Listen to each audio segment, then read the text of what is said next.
Se a música molda o ambiente, o afeto molda o mundo. E o Pedro Salomão está aqui para provar que essa é a nova revolução. Bem-vindo a mais um podcast do Clube da Fala. Então fala! Aê!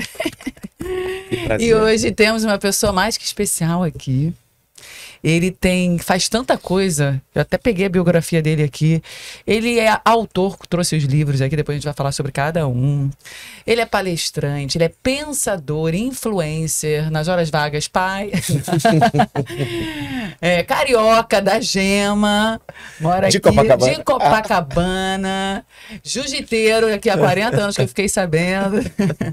É um ser iluminado, especial, que eu já encontrei lá embaixo, antes aqui, eu já senti a áurea dele assim, iluminada. Então, bem-vindo, Pedro. Querida, muito obrigado. É um super prazer estar com você e com o Ícaro. Reencontrar, revê-lo aqui, né? Depois de tanto tempo. Prazer é todo nosso. Muito legal. Vamos bater esse papo, que eu tenho certeza que vai ser uma delícia. Obrigada. O objetivo do podcast é trazer informação, conhecimento sobre empreendedorismo, comunicação, sobre recursos humanos. A gente entrevista muita gente de recursos humanos que tem a ver com humanidade. A gente já estava falando sobre isso aqui. Relações, como a gente pode melhorar a nossa comunicação. E precisamos de comunicação para tudo. É o que fazemos aqui. E você também usa como ferramenta de trabalho. E você não deixa de ser empreendedor, empresário, multifacetado. Então eu quero aprender com você. Obrigada, Ícaro, por trazer o Pedro aqui. E vamos nos apresentar. Vou começar me apresentando. Meu nome é Laila Weintraub, eu sou fonoaudióloga, professora de oratória, fundadora do Clube da Fala, que desde 2007 transforma a vida das pessoas ao descobrir a sua melhor versão, promovendo conexões autênticas por meio de uma metodologia única e inovadora que transcende a simples comunicação. Esse é o nosso propósito. E o Clube da Fala já transformou a vida de mais de 30 mil pessoas, diversas empresas como BYD, Bank of America, PTG Pactual. A gente faz isso com muito amor, muito carinho, muita ciência.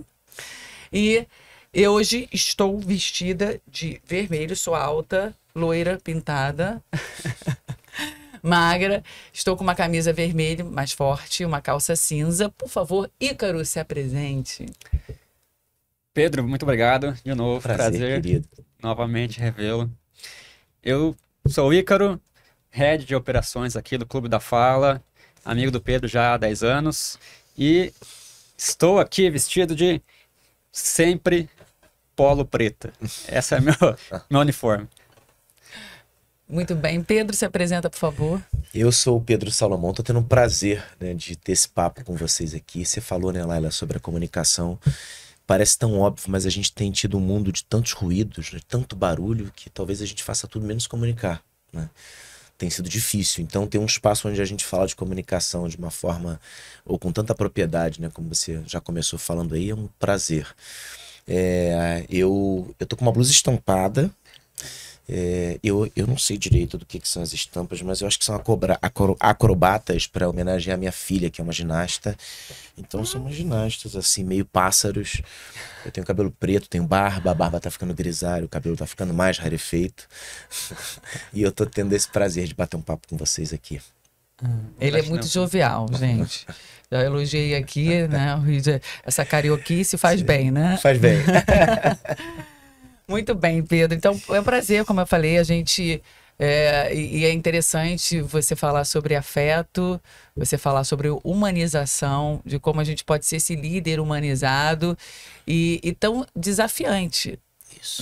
Isso é desafiante. Nós somos líderes e a gente precisa pensar na estratégia da empresa, entregar resultado, ao mesmo tempo cuidar das pessoas, escutar com atenção, acolher. Isso tem um limite ou não. Então, assim, há controvérsias. Hoje o mundo está cada vez mais ansioso. Segundo a Organização Mundial da Saúde, o Brasil é o país mais ansioso do mundo. E aí eu começo dizendo... Depois dessa,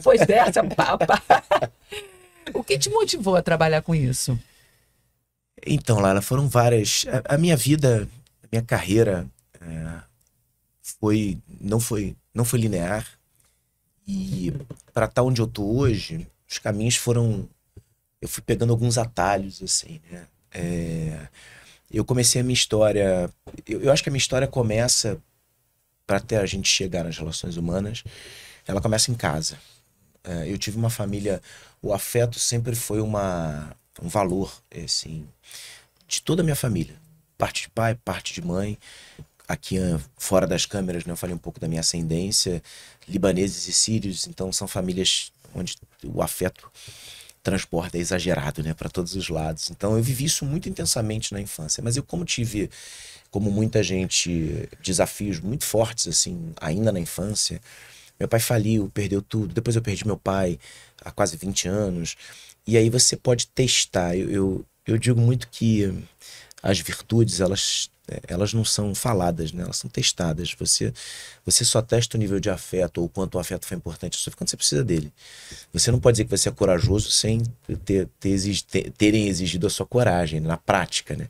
Você precisa da vivência. E na minha casa eu tive muito isso. Então perdeu-se dinheiro, perdeu-se pessoas importantes, mas não perdeu. O afeto ficou intacto ali.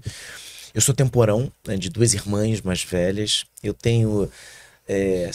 tive 6 tias-avós, irmãs da minha avó, numa família árabe, você imagina, né? O único homem, só mulheres. E aí eu não tinha muito como escolher outro caminho que não fosse esse, né? Da fala, imagina quanto se falava na minha casa. E quanto eu tinha que escutar, não tinha alternativa. Então começa em casa. Depois, a minha primeira experiência profissional, eu fui trabalhar num grande banco, numa grande seguradora. Eu precisava trabalhar, eu precisava sair daquele ambiente de uma falência, eu precisava, né, organizar minha vida, e foi muito bom. Fiquei 3 anos lá, estagiário, efetivei. E aí quando eu saí, eu fui montar um negócio muito novo, com 21 anos. E acho que foi o primeiro embate da vida, né? Porque ninguém queria aquilo para mim, nem eu. Acho que eu imaginava que fosse dar certo. Minha mãe, meu pai ainda vivo, minhas irmãs. Empreendedorismo ainda era um negócio há 20 anos atrás meio esquisito, né, no Brasil. A gente estava tendo acesso à economia criativa como possibilidade. E aí eu montei o primeiro negócio que deu muito certo, com o meu sócio, que é meu sócio até hoje, o Rafael, meu irmão, meu amigo de escola. Rafa, um beijo para você. Aí depois a gente montou um segundo negócio, que aí sim, foi a Rádio Bisa, que aí deu muito certo. E o interessante, reduzindo muito a história, assim, é que os nossos negócios, apesar de estarem inseridos na economia criativa, no campo da inovação, eles eram... O ponto forte era o entendimento das pessoas. Claro que de forma empírica, totalmente empírica, né? Mas a relação humana era o principal ativo do que a gente fazia, tanto com quem estava fora, com os stakeholders, com os clientes, quanto para quem estava dentro ali, começando ainda, né? E a gente recebeu, aí tem um traço cronológico interessante, assim. A gente recebeu, quando eu comecei a experiência profissional, há 20 anos atrás, eu que sou de 79, então eu não sou da geração Y, eu estava recebendo a geração Y, aqueles que nasceram em 84, junto com www, com o protocolo IP da internet. E esse é o traço do nascimento da geração Y, uma geração que nasce junto com a internet. Eu era fronteira com essa geração, mas já tinha um gap muito grande entre os que nasciam em 85 e aqueles que ainda estavam na década, né, da qual eu tinha vindo.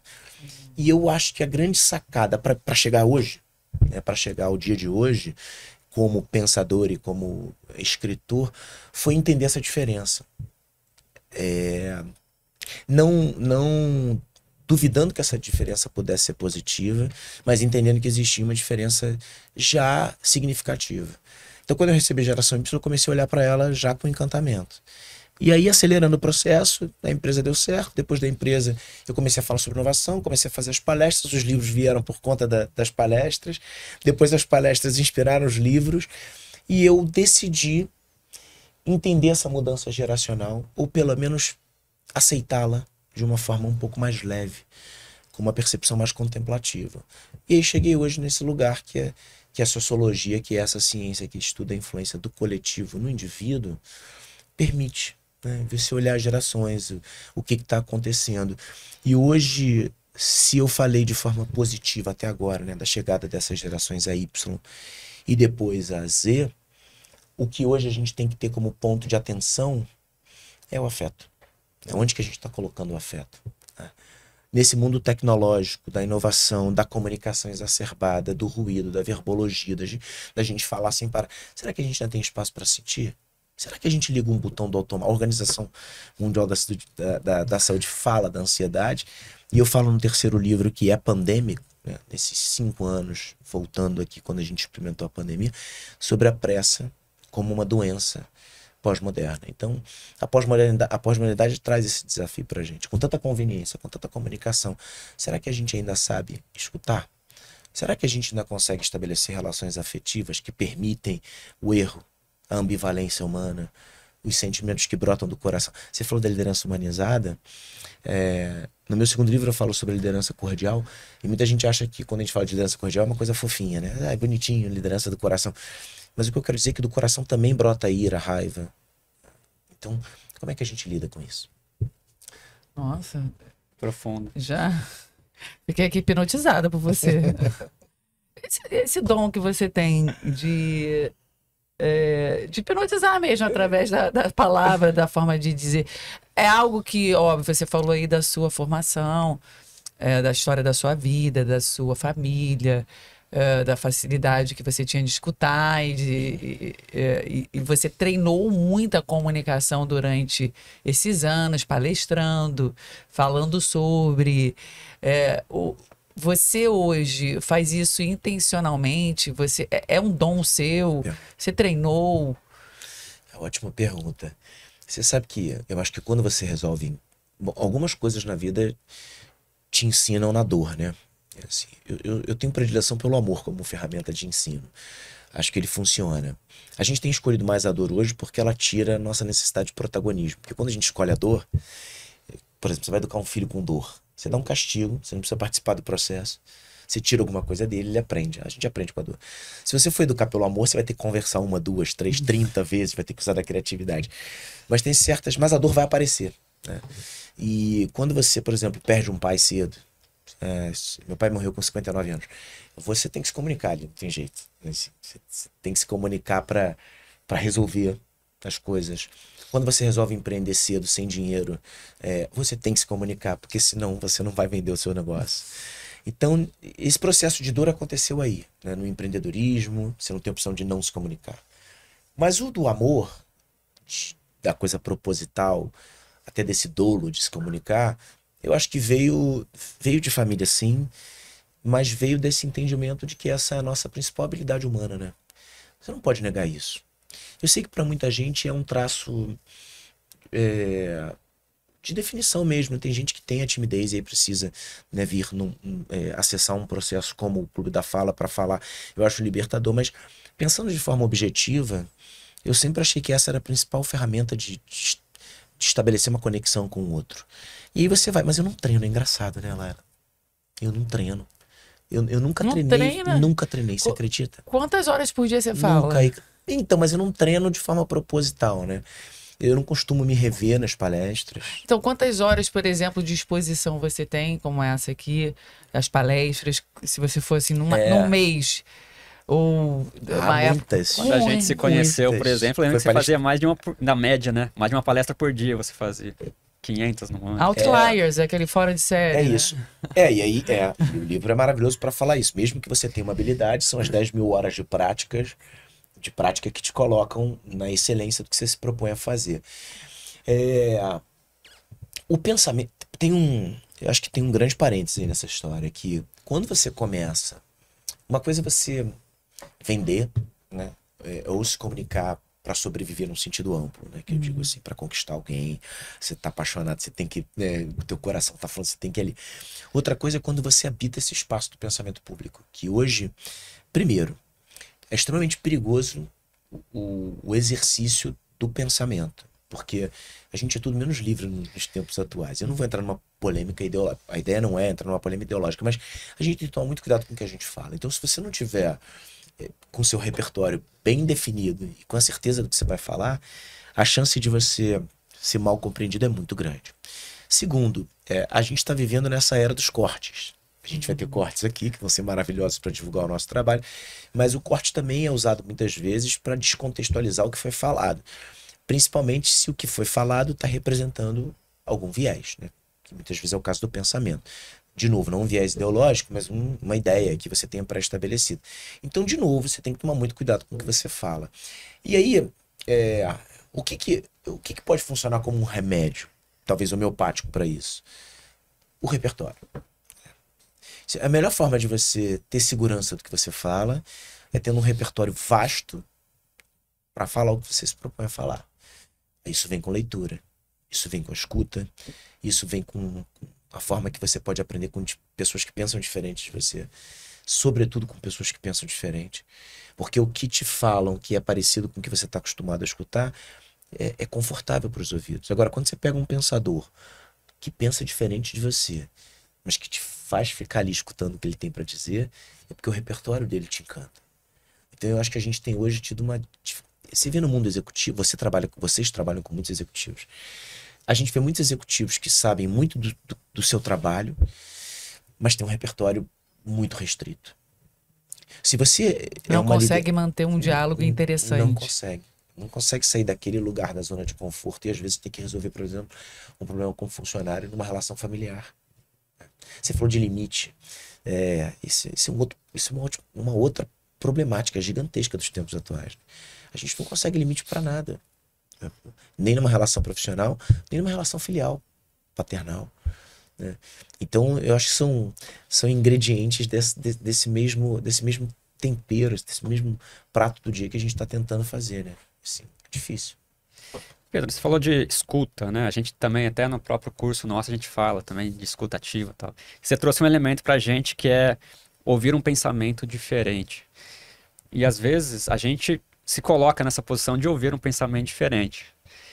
E ao mesmo tempo que a gente escuta um pensamento diferente, a gente está aqui ruminando, né?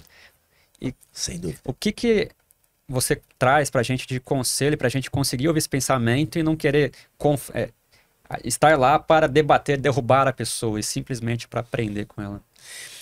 Eu sigo aquelas premissas, né?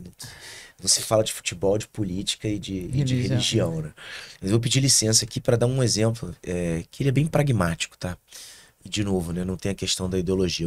A gente passou por eleições, a gente vem de eleições, né? Em que, mais ou menos, vou arredondar aqui, né? 50 milhões de eleitores votam em um ou em outro candidato, né? Se a gente pegar mais ou menos a média. Você imagina o que são 50 milhões de pessoas? Né? Para você conseguir o voto de 50 milhões de pessoas, você se comunica com essas pessoas. Ou o seu adversário não consegue se comunicar de forma nenhuma com essas pessoas. E o que a gente faz, né, nesse exercício até de uma democracia? Eu não escuto, em hipótese nenhuma, quem se comunica com o outro. Por que eu trouxe esse exemplo? Porque já fazem alguns anos, se bobear a década, que eu sigo lá o perfil, por exemplo, né, do presidente atual, do Lula, sigo o do Bolsonaro e paro para assistir as suas lives. E olha, eu vou confessar um negócio, acho que eu nunca confessei, eu nunca votei em nenhum dos dois. Nunca votei em nenhum dos dois. Mas eu escuto. Porque se aquelas pessoas falam com 50 milhões de pessoas, eu preciso pelo menos me permitir a escuta daquela fala. Só que hoje é mais fácil fazer o quê? É mais fácil eu cortar alguma coisa que eu não gosto de um ou de outro. Isso vale para futebol, isso vale para opiniões sobre diversas outras coisas, né, que a gente vê na internet. Então, de vez em quando, a gente tem que fazer esse trabalho, né? Esse é um trabalho que, no meu caso, por exemplo, ele é libertador, porque eu consigo entender algumas coisas. Eu falo, caramba, ele tá falando isso aqui, funciona, não funciona para mim, né? De repente eu não acredito. Eu até acho que pode ter ali uma tentativa de, não sei, de falar uma coisa aqui, mas para um público determinado faz sentido, né? Esses dias eu estava passando, foi interessante porque eu estava vendo era futebol e era sobre o novo técnico da seleção. E foi super interessante, porque eu estava descendo no elevador e aí quando eu cheguei na minha portaria, eu escutei, tinha um rapaz que estava trabalhando numa obra, no horário de almoço, e ele estava escutando uma opinião sobre o treinador, sobre o Ancelotti. E era super engraçado, porque a forma que a pessoa que estava falando estava alto, estava na garagem, tinha um eco, estava alto, ele estava escutando, e eu só escutava o barulho, né, o som. E era impressionante, porque do jeito que a pessoa estava falando, era uma opinião contrária à vinda do treinador, porque ele era estrangeiro. O cara tinha um repertório tão bom de argumentos, que se eu pegasse só aquele recorte, talvez ele me convencesse. E eu vi que o funcionário, né, que tava numa obra do prédio, ele não era do meu prédio, ele tava ali escutando o cara falando. Eu falei, cara, ali tem um poder de convencimento. Então, quando a gente se permite escutar o diferente, sem ruminar, como você falou muito bem, né? Sem estar aqui querendo criar logo um argumento para quebrar. Porque a gente tem aprendido a debater, a gente tem aprendido, desculpa, ao embate, mas ao debate não, né? Porque o embate você usa ferramentas que você não tem a força, né, para ganhar. O debate não, você entra com uma ideia. Ícaro, você vem com outra, eu já sei que eu posso perder. Esse é o princípio do debate. E a gente não tem mais debatido, né? Inclusive na própria política, né? Você abre, por exemplo, hoje um debate eleitoral, tem tudo menos proposta. Isso me faz lembrar que na época da campanha nós postamos, eu não me lembro exatamente como, mas nós postamos o político, se eu não me engano foi o Bolsonaro, e a gente vai fazer isso com todos os eleitos, né? E postamos, analisamos tecnicamente como era a comunicação Sim. daquela pessoa. Só que assim, as pessoas levaram para um outro lado e os xingamentos nos comentários a gente teve que tirar do ar. Impressionante. Quer dizer, então a falta de escutativa Não faz as escuta. pessoas ficarem polarizadas E isso dessa vai para forma. tudo, né? Isso vai para a empresa. Porque a sociedade é um reflexo do que a gente vive nos nossos micro-organismos. Isso vai para a família. As famílias não se escutam mais. Sim. Então como é que você quer criar uma relação? Como é que a gente quer restabelecer o afeto se a gente não se permite mais afetar e ser afetado pelo outro? Falando de afeto, Pedrinho, existe uma separação que você faz naquele afeto que a gente distribui entre os nossos amigos próximos e um colaborador da empresa? Ou não? Tipo, funcionário é funcionário, não posso dar muito afeto, senão ele vai achar que tá em casa. Como que funciona isso? Depende. Eu, particularmente, pessoalmente, eu só acredito num tipo de afeto, né? Assim, eu gosto de afetar positivamente. Eu acho que a forma que você afeta o seu filho positivamente é a mesma a forma que você pode afetar um seu colaborador. Se o seu filho gosta de receber um beijo, um abraço, muito provavelmente as pessoas que trabalham contigo vão gostar de receber esse beijo, esse abraço. A gente só não pode transformar isso num desejo utópico. O mundo corporativo, muitas vezes a gente está falando de empresas, né? Olha quantas vocês atendem com milhares de funcionários, né? E nem sempre você consegue se comunicar da maneira que você gostaria com todos eles. E aí você precisa criar cultura. E a cultura pode ser uma cultura baseada no afeto, sim, né? Só que nós, na sociedade, e voltando para a ideia dos filhos como referência, todo mundo gosta de limite, né? Uma criança gosta de entender que ela é bem cuidada quando ela tem um limite. Hora para dormir, hora para quando tem alguém cuidando dela. O mesmo acontece com os funcionários. E o limite é uma forma importante também de estabelecer uma convivência que possa ser possível quando o grupo é maior. Então eu acho que a gente encontrar essa dose é sempre um desafio da liderança. Apesar de hoje a gente tentar empacotar muito as fórmulas de como se deve liderar, eu acho que cada empresa, cada organismo, sobretudo no mundo onde o indivíduo pode ser indivíduo. Eu vou explicar. Pode parecer óbvio, mas não é. Há 50 anos atrás, a gente tinha poucos arquétipos, né? Você tinha que se enquadrar dentro de um... Hoje você é o que você quiser, né? As empresas, quase todas elas hoje não têm mais, por exemplo, um dress code, né? Você pode... E aí, se você é o indivíduo que você quer ser, você como liderança precisa entender que você vai ter que gerenciar pessoas que são diferentes. E a gente hoje tem tido pouco tempo, eu vejo isso muito nos departamentos de recursos humanos, que eu prefiro chamar de relacionamentos humanos, porque hoje a gente tem que lidar, né, com relacional. Mas a gente tem, você vê hoje um executivo de RH, ele tem pouco tempo para passear na organização, para sair das paredes, né, dos escritórios, mesmo que sejam virtuais, né, para entender como é que as pessoas estão se comportando. A gente não adianta, né? Hoje, nos tempos que a gente vive, a gente vai precisar de tempo. Você vai precisar de tempo para entender melhor o seu filho. Eu tenho 2 filhos, eles são diferentes, e eu preciso ter modos operantes diferentes para cada um deles. Imagina numa empresa com 20 mil funcionários. É verdade. E você fala muito dessa ideia da felicidade como estratégia de negócio. Uhum. E como seria isso? Então, essa pergunta é ótima, Laila.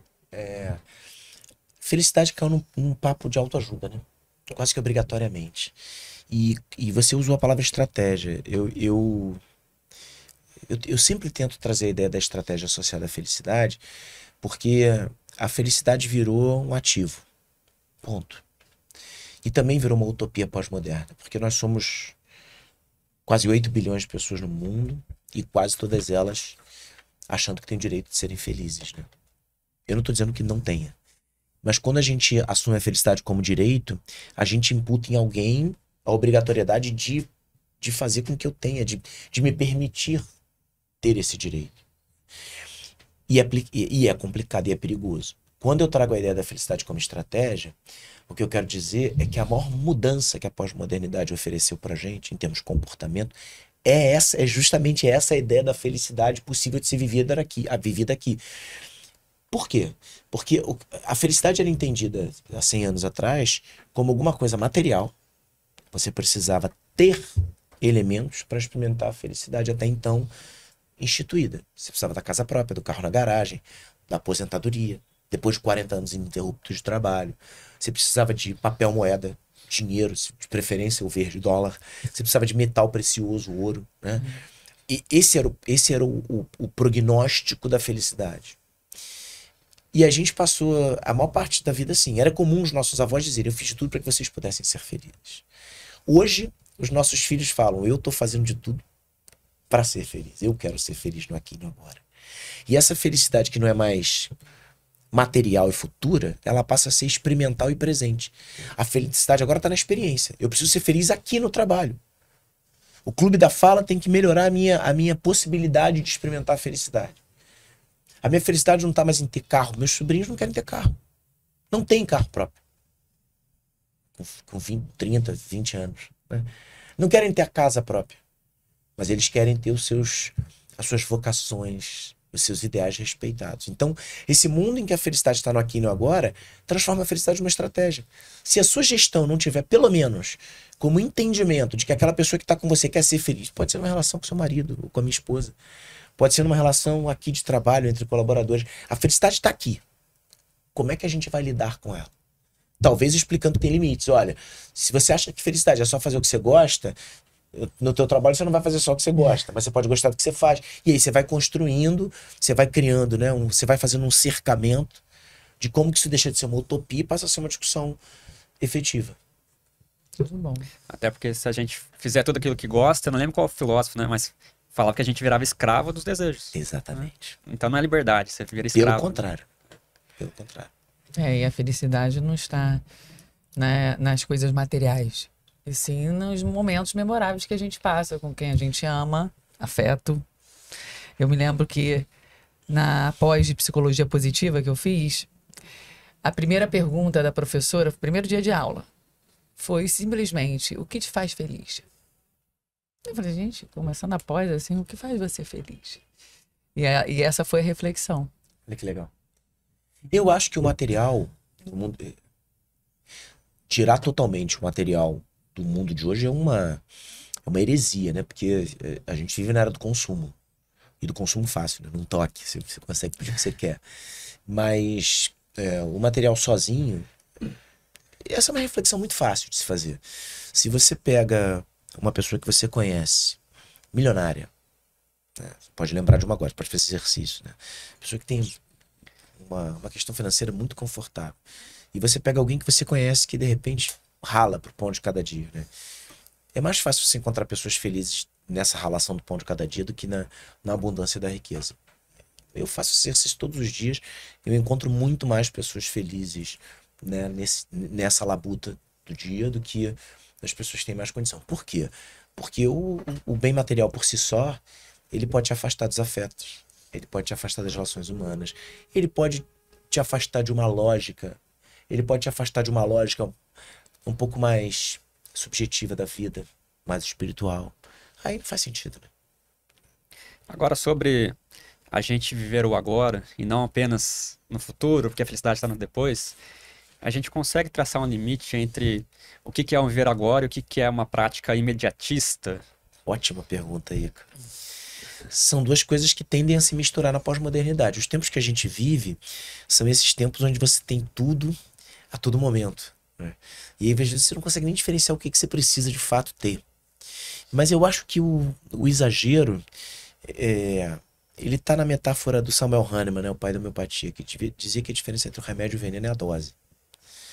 E toda vez que você tem acesso a alguma coisa em abundância, vamos falar aqui de um bem intangível, mas que eu acho que está disponível para todos nós, né? As mídias sociais. Ela é geradora de felicidade? É, eu acho que ela é. Quando todo mundo fala, não, mas ela é de... É maravilhoso, né? Você poder seguir, a gente poder manter contato através das mídias. É maravilhoso. Se a gente não tivesse, talvez, né, a gente teria se encontrado lá atrás na Fundação Estudar e não estaria mais se falando, você não saberia mais onde eu tô, a gente não estaria tendo esse papo aqui. Você pode distribuir afeto ali. Agora, se eu chego num lanche de família, onde eu vou encontrar as minhas irmãs, as minhas tias, e eu tô procurando o contato das mídias sociais, eu tô perdendo aquele que eu tenho aqui. Aí entrou a história do veneno e da dose, virou veneno. Porque eu tô perdendo a comunicação que eu posso ter do cheiro, do sensorial, do abraço, né, do olhar. E aí eu tô entregando para uma tela que eu já sei o que eu vou ter ali. Eu acho que a gente precisa... Essa ideia de completude, né, de complemento, de completude, eu acho que ela é fundamental. Isso vale para a solidão. Tá? A gente não consegue mais ficar só. E quando a gente fica só, e quando a gente fica mal só, a gente está experimentando a solidão. Quando a gente fica bem sozinho, a gente está experimentando a solitude. Que essa possibilidade também. E às vezes eu tô só. Por exemplo, hoje, eu vou viajar, vou sair daqui, vou viajar para BH, faço uma palestra amanhã em BH. À noite eu vou estar só. Vou estar sozinho, vou estar sem os meus filhos, vou estar sem a minha esposa. Mas eu vou ter um bom livro para me acompanhar. Aquela experiência só vai se transformar numa solitude. Eu vou ler um bom livro, eu vou dormir cedo, pro dia seguinte encontrar pessoas, são 2.000 pessoas, para entregar o meu melhor, para fazer uma palestra para os contadores de BH, que eu espero que seja transformadora. E aí eu vou voltar para casa e eu vou encontrar os meus filhos. De madrugada eu pego um voo para encontrar o meu sobrinho se formando em Chicago. Como que eu lido com esse tempo? Como que eu lido com esses 2 dias que vão ser talvez, né, de experiências mais sobrepostas, mas que eu posso me conectar? Se eu tiver o tempo inteiro no telefone, eu vou perder o tempo com os meus filhos, eu vou perder o jantar. Mas se eu estiver usando a tecnologia para mais ou menos coordenar como é que vai ser bom. Então eu acho que a gente pode... Para tudo na vida a gente tem esses exemplos, né? O que é demasiado, né? O que tá escasso, e a gente pode olhar de forma um pouco mais... Temperança, Ícaro, é uma palavra que caiu em desuso, né? Mas que para mim significa muita coisa, né? A gente precisa encontrar esse equilíbrio. E às vezes a gente está no caos e a gente sobrepõe essas demandas, né, sem estabelecer esses freios. Eu costumo dizer que a gente tem um monte de sinal amarelo na vida da gente, né? Só que em vez da gente usar o sinal amarelo como uma pausa obrigatória, porque vai ficar vermelho, a gente pisa no acelerador para tentar passar por ele antes que feche, né? Não é esse o propósito do sinal amarelo. O sinal amarelo vai dizer, olha, para, porque o sinal vermelho vai chegar. Então já experimenta uma pausa. Não vai ser abrupto, mas você pisa no acelerador para ver se você vai passar, e pode ser que ele feche e você ainda atravesse e tome uma multa, né? Então esse exemplo de sinal amarelo pode responder melhor a tua pergunta. Legal. Agora você falou sobre a solitude e a solidão, e a gente vê muitos artistas, muitos conhecidos experimentando, né? Solidão é, às vezes, a gente está no meio de uma multidão e ainda assim se sente sozinho. Então não está relacionado a quem está à volta, mas a si mesmo, né? Isso. Agora, numa relação, num casal, a gente também costuma perceber que muitas vezes não se permite que o outro experimente essa solitude, né? Não, porque temos que fazer tudo juntos, somos um casal. O que você acha dessa ideia de, se é um casal, tem que fazer tudo junto?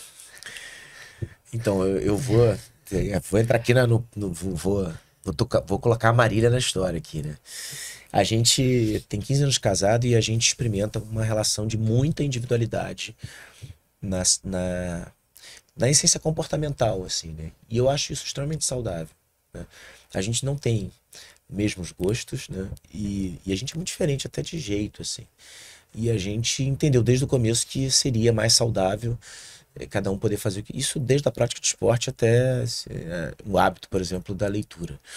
Mas os encontros tendem a ser mais valorizados, né? É claro que eles vão ficando com filhos pequenos, agora na pré-adolescência, a vida corrida, a gente tem que escolher ficar junto.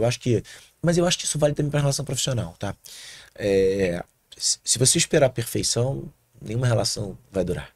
Se você entender que o tempo ele é uma boa referência para as possíveis modificações que vão acontecer, né, a maturidade, a aceitação, você tende a equilibrar melhor essas relações.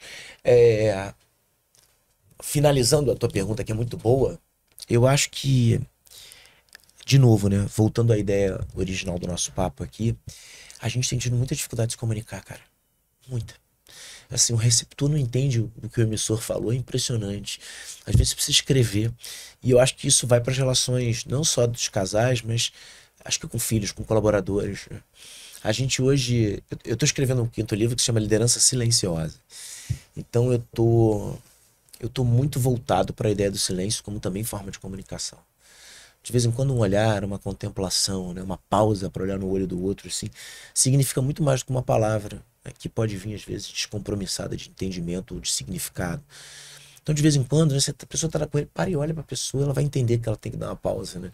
Eu acho que todo mundo tem uma lembrança dessa, né? Assim, quando meu pai me olhava, eu já sabia que era né, ou quando a minha avó me recebia. A gente também tem que se comunicar com gestual, né?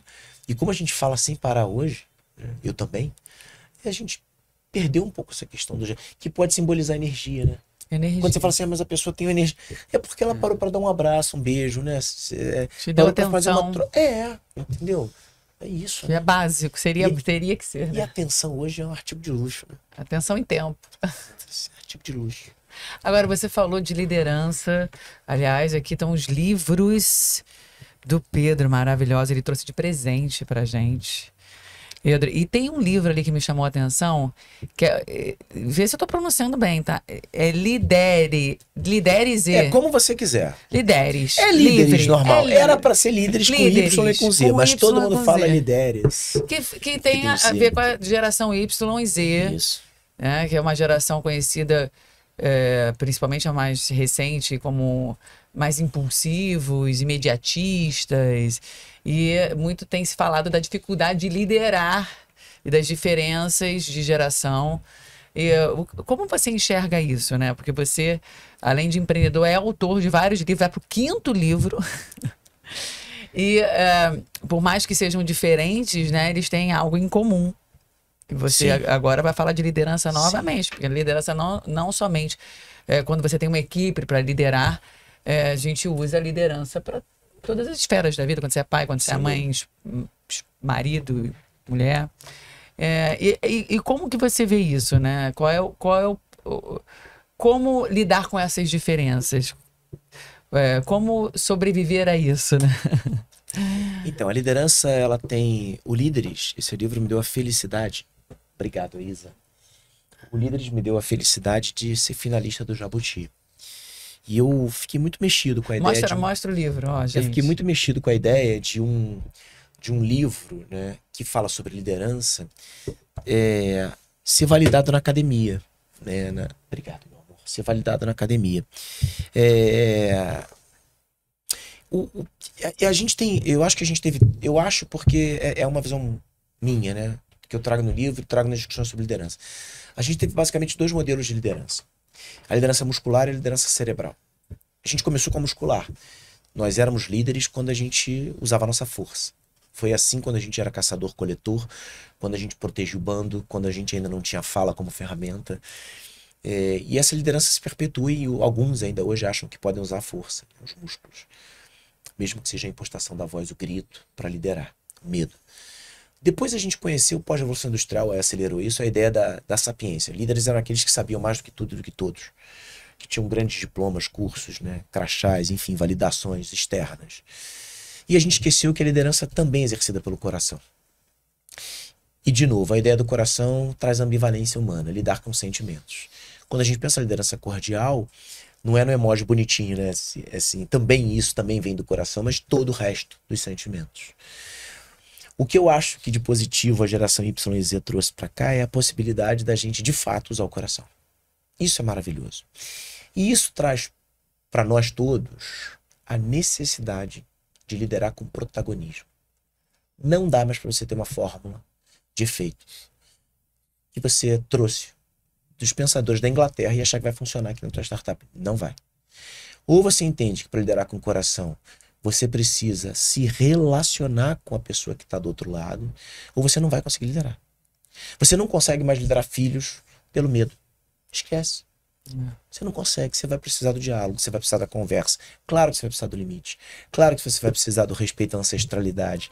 Mas tudo isso precisa ser através de um convencimento. Repertório, fala, escuta. Fala. É isso aqui, ó.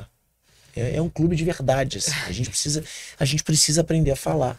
Porque a geração Y, ou a geração Z, que é informada, antes de tudo informada, que pesquisa, que conversa, que troca, não vai aceitar que você ofereça para ela uma fórmula pronta dizendo que é porque é. Gente, eu tenho uma filha de 2 anos Que já te... que me argumenta comigo como um adulto. Eu fico impressionada. Ontem, ela, Olha que maravilha. ela falou assim, eu tava dando banho nela, aí ela falou assim, mãe, você vai me botar pra dormir, né? Sim ou não? Olha só. Sim ou não? Eu falei, onde você aprendeu isso? Sim ou não? Com 2 anos. Com 2 anos, assim, agora tá com essa mãe, sim ou não? Falei, você é coach por acaso, menina? Sim ou não? Aí eu, sim, vou botar.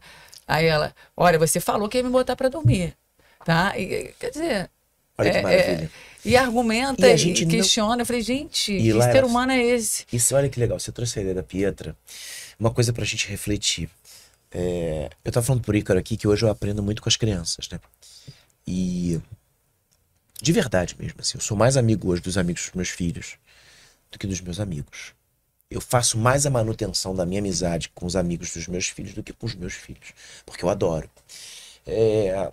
A gente tende a não valorizar a fala do outro. Quando a Pietra pede pra você botar ela pra dormir, é porque isso tem valor pra ela.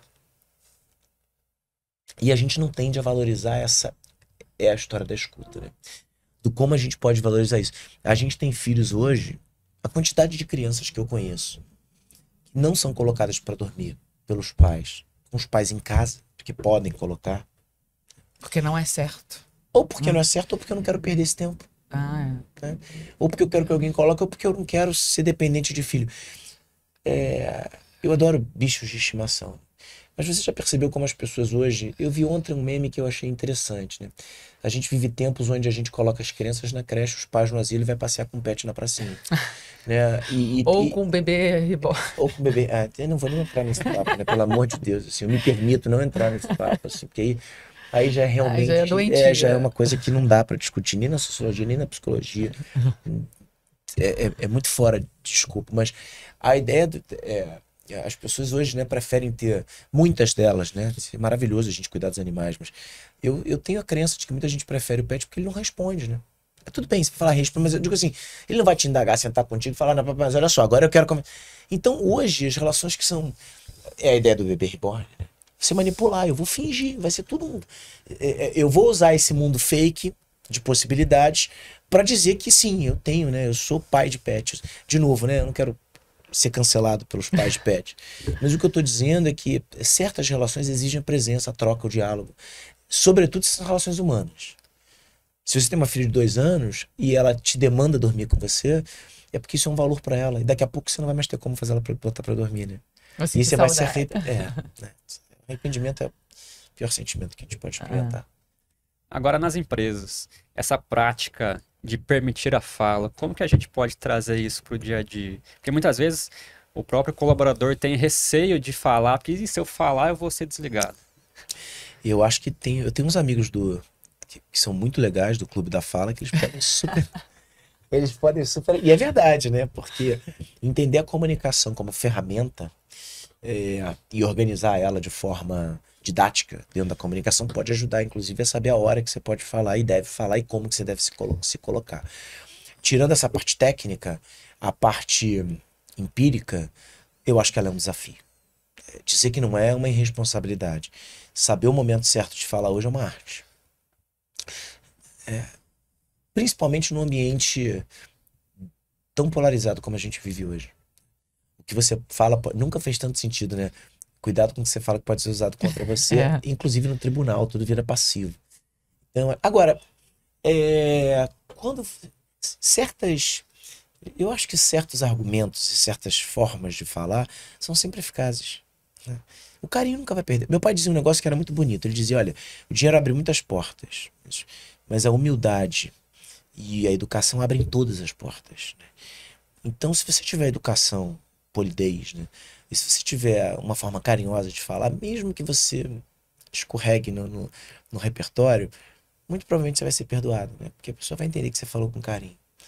E a gente tem tido dificuldade também, né? De trazer o carinho para as falas, né? A gente fica endurecido, né? E aproveitando que o Pedro falou de técnicas de comunicação, no Clube da Fala, nós treinamos a comunicação de pessoas e empresas por meio da nossa metodologia, e não é somente para falar, se comunicar em público, porque as pessoas acham que oratória, por mais que seja a arte de se expressar em público de forma deliberada, estruturada, ela é usada para tudo, como a gente está fazendo agora.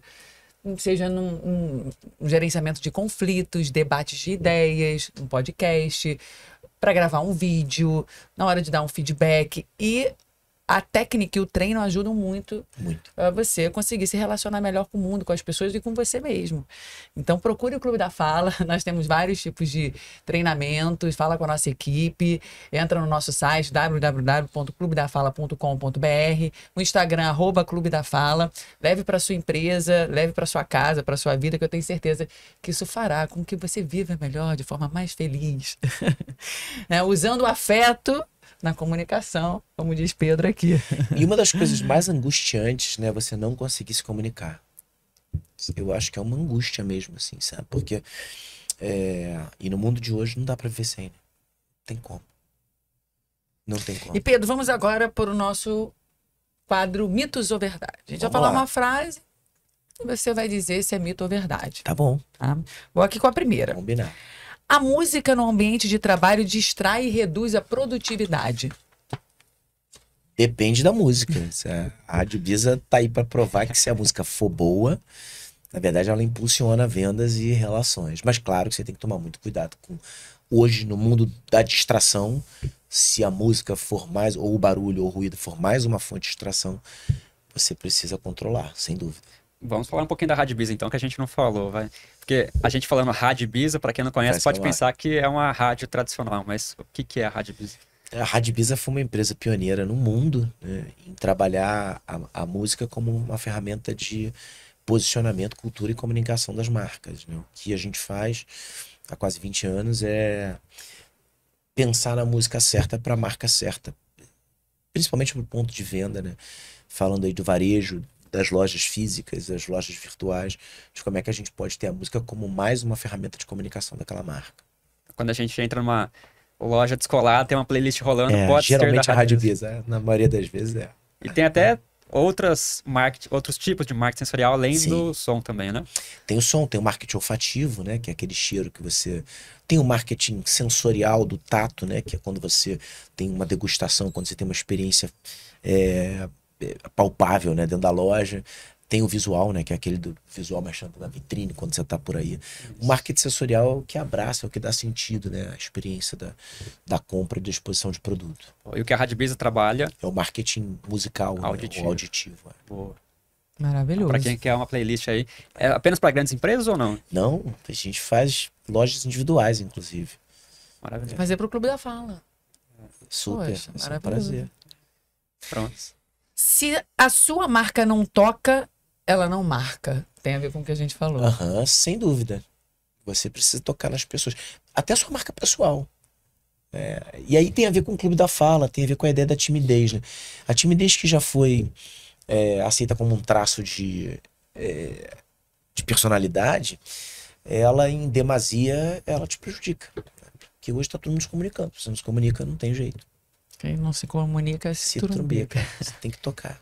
Tem que fazer esse... Porque a gente fala, né? Comunicação não é o que a gente fala, mas sim o que o outro entende. Né? E dá uma certa agonia quando a gente tenta explicar e não consegue. Muitas vezes é um ajuste que a gente precisa fazer na própria comunicação. Sem dúvida.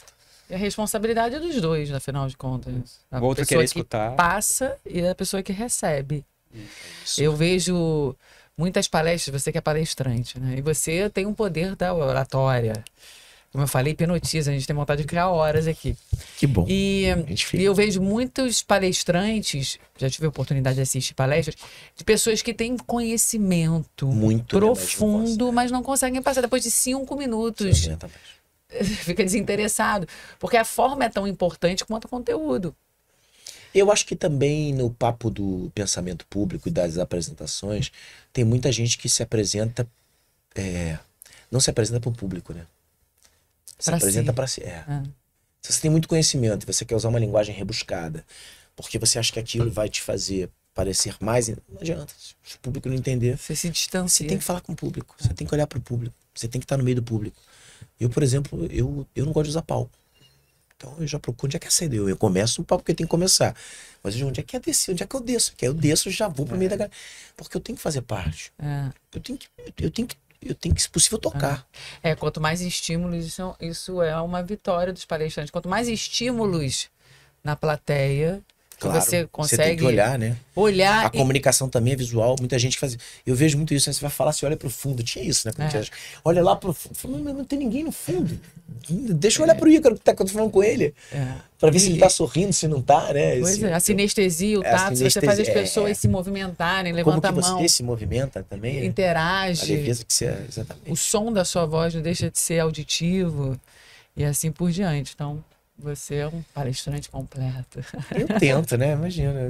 Ele Eu é adoro. humilde. Eu adoro, Laila, fazer o que eu faço. Eu adoro. Quando vai acabando a palestra, eu falo, que pena, vai ter que acabar, cara. Mas foi uma das características que mais me atraíram lá quando a gente se conheceu em 2015, de que a gente tinha um hábito de ver as pessoas lá na frente. E você veio pra junto da de nós, fundação, né? sentando, né, no braço da cadeira ali, abraçando a gente. Falei, isso caramba, que Esse cara é Olha, diferente. tá vendo? Eu faço Marcou até hoje. com afeto. E tem uma outra coisa importante também. Como eu acredito que a atenção é o bem mais precioso que a gente tem hoje, eu não consigo não me emocionar. Não consigo. Tô falando sinceramente. Quando eu vejo um público, uma plateia ou profissionais querendo me escutar. Isso nunca é lugar comum pra mim. Então eu chego num, por exemplo, gravar um podcast. 2 profissionais querendo me escutar. Eu tenho obrigação de entregar o meu melhor. Eu não fico querendo que a hora acabe, pelo contrário. Mesma coisa no palco. Eu encontro uma plateia e falo, meu Deus. Você entra em estado de flow. Eu entro, é um flow. Eu entro no estado, pegando o Murilo Gun, meu amigo aí. Eu entro no estado de flow, mas de presença, eu falo, meu Deus, aquilo ali é muito legal. Falando, a gente vai ter que finalizar. Na pena, papo é uma delícia. Mas aproveita, por favor, Pedro, que você, assim, é um livro ambulante. Fala dos seus livros, como que a gente acha nas redes sociais, como a gente contrata as suas palestras, por favor. Então, bom, primeiro agradecer, porque um papo delícia dava pra gente ter 3 horas de papo com certeza mesmo, assim, né? Espero que a gente até possa fazer um segundo episódio. Com porque certeza, a gente realmente tem muita coisa pra falar. Os livros, eu comecei essa aventura em 2015, eu escrevi o Empreendendo Felicidade, lancei em 2016. Mostra. O Empreendendo Felicidade, o primeiro livro. É o mais biográfico, eu falo um pouquinho da minha história e meu primeiro pensamento coletivo, né, que eu trouxe para a humanidade, assim, foi essa ideia da felicidade como estratégia, tá aqui.